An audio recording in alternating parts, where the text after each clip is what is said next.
langit na Diyos Ama, naging lupa na Diyos Anak, naging tao na personal niya. Siya si Ama Adan. Kinikilala ko ang nilikha ng personal ng Diyos na si Ama Adan, siya si Ina Eva, Diyos Espiritu Santo. Kinikilala ko ang personal ng langit o ng buhay, siya si Ama Martiniano, Managelon, Damagan, Talosi.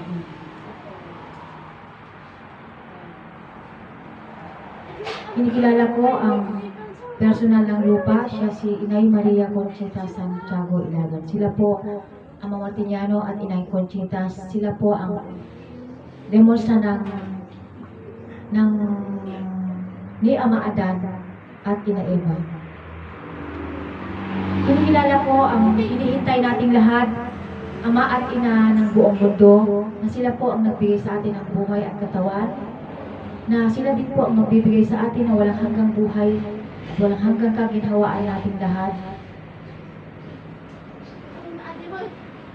Para sa ganon ay sila po ang magbibigay sa atin ng walang hanggang buhay at walang hanggang kaginhawaan nating lahat kung kikilalanin natin po sila. Sa ating pagkilala sa kanila. Ang hari at reyna ng sanlibutan. Na tayo ang mga anak nila, prinsipe at prinsesa. Tinatanggap ko po yun, mga kapatid. Kinikilala ko ang nagsasaysay ng salitang Diyos, katruang Diyos, nakagustuhan ng Diyos, naaayon sa Diyos at naaayon din sa atin. Mga kapatid, may prinsipe at prinsesa na kasalukuyang nagsasaysay. Noon nagsasaysay na, ngayon kasalukuyang nagsasaysay ng salitang Diyos na dito lang nakabuuan lang ng kahulugan ng bumubuo sa ating pagkatao o nagbigay sa atin ng buhay at katawan. Kinikilala ko ang dalawang pag-ibig na aking pinagmulan, ang aking ama na si Prinsipe Custodio Pastora at ang aking ina, Prinsesa Custodio Pastora Custodio. Kinikilala ko ang aking kapuso at ang aming bunga, siya si Prinsipe Jaime Adelaida.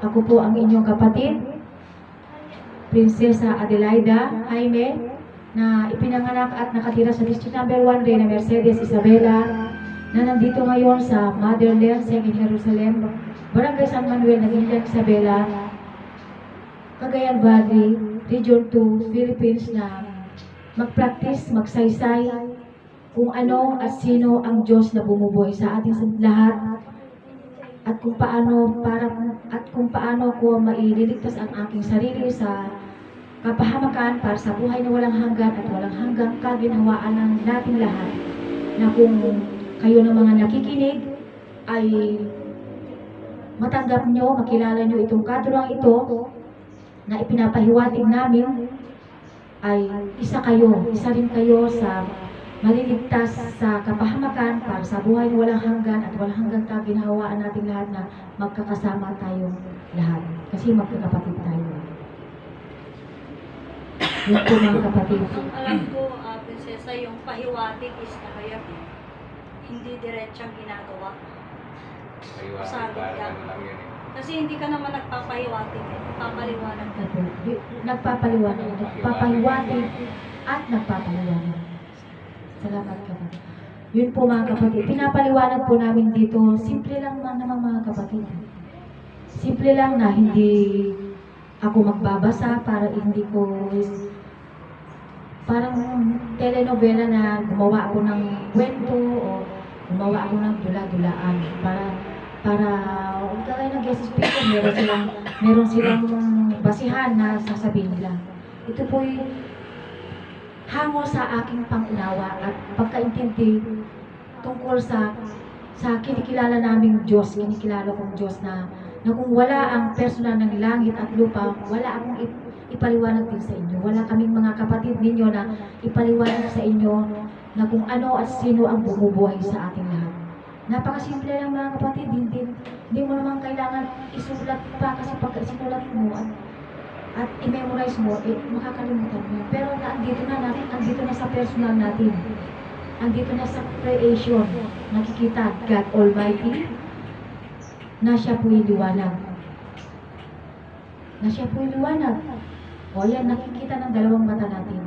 Na ang God Almighty na yan, naging langit. Na kung noon, na hindi pa natin, nung una pa na pinaliwanag ng personal ng langit kasi Ama Martiniano, na nagsimula siya sa nilikha ng Diyos na tatlong personas. Kaya sinabi na nilikha ng Diyos na makapangyarihan sa lahat ang tatlong personas upang sa ganun maipahiwatig, maipakilala ng ni Ama Martiniano na ang Diyos na makapangyarihan sa lahat, makapangyarihan siya.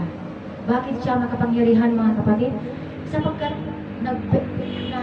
may nilikha siyang langit, lupa, Adan.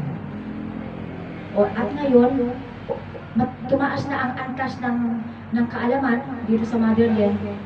Ngayon na, in general, ang God Almighty na siya po yung liwanag, naging langit.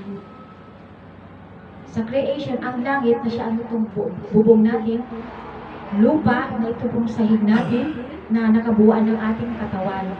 Nakabuuan ng katawan ng ating ina ng reyna ng buong mundo, si Ina Eva. Itong lupa. At dito, sa katawan ni Ina Eva, o katawan ng mga ina, nabuo tayo. At ang Diyos Espiritu Santo, mga kapatid, Diyos Espiritu Santo, naging tao siya, at nang sa ganon ay, kasi mga kapatid, ang God Almighty, naging langit, lupa, Adan. Ang langit at lupa ay hindi magsasalita, mga kapatid. Lumikha o naging tao ang Diyos sapagkat ang Diyos ay hindi tao sa pamamagitan ni Ama Adan na nagsalita. Personal ng makapangyarihang Diyos si Ama Adan, mga kapatid. Na sinasabi namin walang kasalanan si Ama Adan sapagkat si Ama Adan po, mga kapatid, ay personal ng makapangyarihang liwanag. Ano yung liwanag na yan? Diyos. Diyos. O nakikita ng dalawang mata natin. Ayaw pa natin tanggapin. Kitang-kita na. Kitang-kita ng dalawang mata natin na sabi ng lahat, mahal tayo ng Diyos. Ang Diyos nasa sa atin. Ito yung nasa sa atin. Kahit na wala yung personal ng magpangyarihan ng Diyos sa piling natin, nandito yung niregalo sa atin. Itong ating buhay. At ang katawan na nakabuuan ng nakabuuan ng katawan natin sa ating ina, si Ina Eva, sa pamamagitan ng ating magulang. O yun po, mga kapatid. Diyos Espiritu Santo, inayawan natin. Siya ang Diyos na makapangyarihan sa lahat. Niregaluhan tayo ng buhay. Ang pag-ibig sa atin ng Diyos, ito po yung buhay natin na nasa sa atin sa pamamagitan ng kanyang personal. Kasi hindi naman may regalo ng Diyos ang regalo sa atin na buhay kung hindi mo na siya mag-personal. At hindi naman niya maibibigay sa atin ang regalo natin na itong buhay kung wala rin yung ilikha niya, si Ina Eva, na Diyos Espiritu at Santa na sinasabi ng lahat na partner niya, mag-asawa sila na nagkasala. Hindi po, mga kapatid. Kami po na magkakapatid dito sa Motherland, Promised Land, na katuruan iisang Diyos, langit, lupa, Adan na hindi nagkasala. Kami po ang mga anak ni Ama Adan at Ina Eva na nagsasabi, hindi po sila, kami po magpapatunay na hindi po sila totoong nagkasala. Sapagkat si Ama Adan, personal ng Diyos o personal ng langit, si Ina Eva, personal ng lupa. Nagkasala, nanilikha ng Diyos o nagbalinan ito Diyos. Hindi po, mga kapatid. Ang nagkasala, mga kapatid, yung libro Biblia. Tayo, si Ama Adan at Ina Eva hindi nagkasala.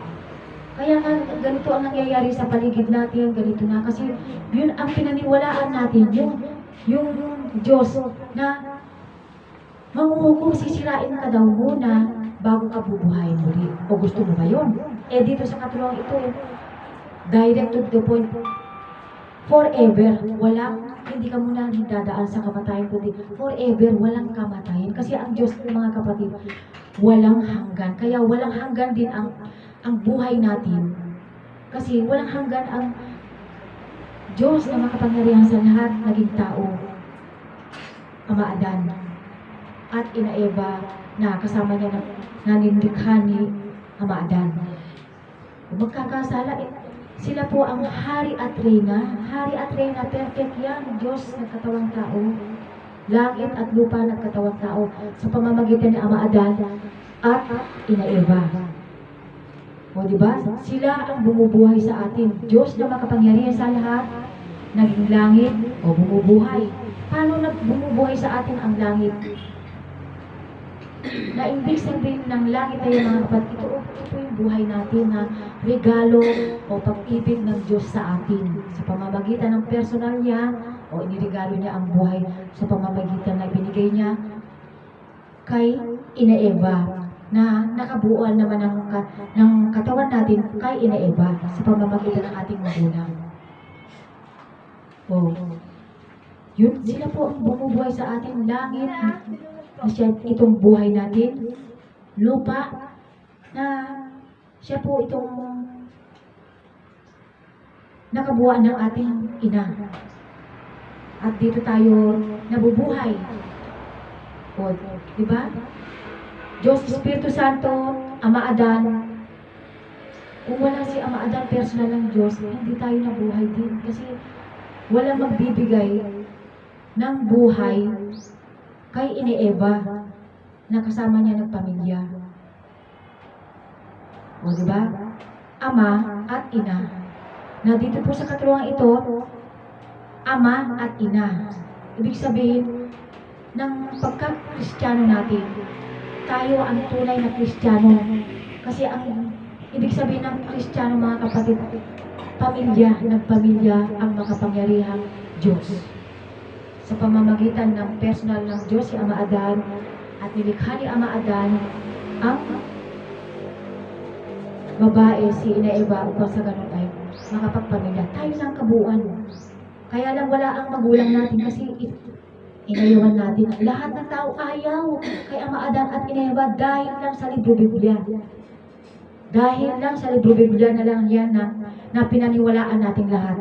O kung totoo na tama yung nasa libro Biblia, o di, wala na sana naghihirap. O may naghihirap pa rin. Ibig sabihin, mali, pagkakamali na paniwalaan nating libro Biblia. Dahil iniligaw tayo sa maling landas. Natatahakin natin na gusto natin walang hanggang buhay, pero wala naman palang walang hanggang buhay. Yun po mga kapatid. Kaya mag-isip-isip tayo mabuti mga kapatid. Una sa lahat, makapangyarihang Diyos, o una sa lahat, ang makapangyarihang Diyos ay siya po ang nagbigay sa atin ng buhay. Una sa lahat, ito po yung katuruan na kailangan natin kilalanin na kauna-unahan sa lahat na wala pang libro Biblia, wala na basihan natin. Ito, ang Diyos, hindi siya nag-aral. Tayo lang ang nag-aral mga kapatid dahil sa talino na binigay sa atin ng wish ng Diyos ni Ama Adan na mag-aral tayo, pero wish ng Diyos na magkaroon tayo ng talino, hindi para mag-aral, hindi po mga kapatid, kundi wish niya tumalino tayo para makilala natin sila na sila kung ano at sino ang bumubuhay sa ating lahat. Ano ang bumubuhay sa ating lahat? Ang bumubuhay sa ating lahat mga kapatid ay ang Diyos. Paano niya tayo binubuhay? Sa pamamagitan ng nagbalidan niya o naging langit na siya itong buhay na personal niya si Ama Adan, at ina Eva. O ang langit at lupa nagpersonal sa pamamagitan ni ina Eva. O nagpamilya sila. O sila ang nakabuuan natin ng buhay at katawan. Yun po mga kapatid, ang napakasimpleng paliwanag na kung intindihin po natin mabuti, huwag ka munang mag-isip doon sa libro Biblia. Kasi kung mag-iisip ka ba sa ikukumpura mo sa libro Biblia, sasabihin mo, parang magdadalawang isip ka. Dito ka muna mag-focus ka muna dito. Dito ka muna mag-focus na katulong ito kasi nabasa mo yan, alam mo na lahat yan. Alam mo na lahat yan. Nagbabasa kung nabasa mo lahat. Pero dito, ito yung katuruan mga kapatid na kailanman hindi kanya ililigaw sapagkat buhay na wala hanggan ang tatamasahin natin. Kung naniwala tayo dito sa katulong ito, hindi na tayo magtatrabaho. Pag-aralan natin kung hindi tayo magtatrabaho, pag nagkasakit tayo, o tiwala sa Diyos, o tiwala sa sarili natin. Kaya lang naman tayo nagkakasakit dahil sa sobrang trabaho, dahil sa bisyo natin, maraming bisyo natin ang katawan natin, ang gusto natin pagkain, o gusto natin mapaganda ang bahay natin, kaya magtrabaho tayo ng gusto. O pagka nagkasakit na katawan natin, yung iba sasabihin, Ama, bakit mo ako pinabayaan? Hindi pa nga nila alam kung sino tinatawag nila. Kung yung ama na, o sabagay sa religion, ang sinatawag nila ng ama, yung si Jesus Christ. In Jesus' name, ika nga pagka sa huling paliwanag pag nanalangin sila. Pero dito sa katuwaan ito mga kapatid, kailangan lagi natin binibigkas ang pangalan ng makapangyarihang Diyos. Walang ibang pangalan ang Diyos na personal niya kundi si Ama Adan. Kasi walang ibang sinasambit ang lahat ng reliyon kundi Jesus Christ. Sa ngalan ng in the name of Jesus Christ. Magagaling ka. Yung iba gumagaling kasi dahil ang mga sasabi na nila. Siyempre dahil nga sa business. Pero maling-mali yun mga kapatid. Yun ang tinuro sa atin. Tinanggal nila, pinalitan nila ang pangalan ng personal ng Diyos na si Ama Adan. Na yun ay kasalanan mga kapatid dahil mas kasalanan pa yung pinagkasalanan natin si Ama Adan na wala man lang pa tayong patunay. Pero ngayon, may patunay na tayo na si Ama Adan ay walang kasalanan sa Diyos sapagkat si Ama Adan ay templo, ehemplo, mostra ng makapangyarihang Diyos. Templo siya sapagkat si Ama Adan, templo, siya po ang bahay o niluklukan ng Diyos. Ehemplo siya, si Ama Adan, ang ehemplo na nagpamilya para sa atin. Diba? Ginaya-gaya natin. Mostra, ibig sabihin ng mostra, siya po ang mukha. Si Ama Adan po ang mostra o mukha, katawan, at pangalan ng Diyos na makapangyarihan sa lahat. Personal ng Diyos si Ama Adan. Kasala? Ang tunay nagkasala mga kapatid, yung libro Biblia. Sapagkat pagka dyan ka, iniligaw ka ng landas. O diba? O, iniligaw ka ng landas sapagkat yung libro Biblia, pinaniwalaan mo. O yung iba nga sabi, naniwala naman ako sa libro Biblia. Naniwala ako sa kay Jesus Christ. O, mabait naman ako, nagbibigay naman akong pera sa mga tao. Hindi ako madamot. O, ibinabahagi ko lahat ng mga blessings ko, ikanila. Pero bakit yung kapatid ko o tatay ko namatay? Sabi niya. O, sabi naman iba, kinuha ni Lord yan kasi napakabait. Ganun ba? Pagka mabait ka ba, kukuhanin ng Lord ng Diyos? Hindi po mga namatay siya dahil hindi niya nakilala ang tunay na bumubuhay sa kanya. At kung nakilala sana niya yung bumubuhay sa kanya, hindi na niya ginawa yung hindi ka dapat na gagawin ng para magkasakit ka o mamatay ka. Paano yun? Yung magtrabaho ka, di ba? Marami kang pera, nagtrabaho ka ng todo-todo. Yung nasa ibang bansa na eh. Nagtrabaho sila ng todo, nakaipon na silang pera, nakapatayo na sila ng mataas na bahay, ng pangarap nila sa kanilang pamumuhay. Nakapagpatayo sila. O, ngayon, kanya-kanya na silang umuwi. O pag uwi na nila doon, pag uwi sa kanilang kwan, o nakasafe sila, o hindi na sila magtatrabaho kasi tama na yun yung pagod mo at hirap na nakuha sa pagtatrabaho mo. Pero, yun nga, yung nag-rest ka na, o ayun na, magre-rest ka na kasi pagod ka na naghanap ng pera. Yun po mga kapatid. Kaya, kilalanin natin po mga kapatid ang katuruang ito sapagkat ito lang ang wish ng Diyos na makilala natin ang bumubuhay sa atin. Kasi walang silbi ang pamumuhay natin kung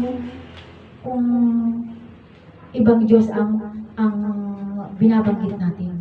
Kailangan ibalik din natin ang pagmamahal sa atin ni Ama Adan at ni Eva.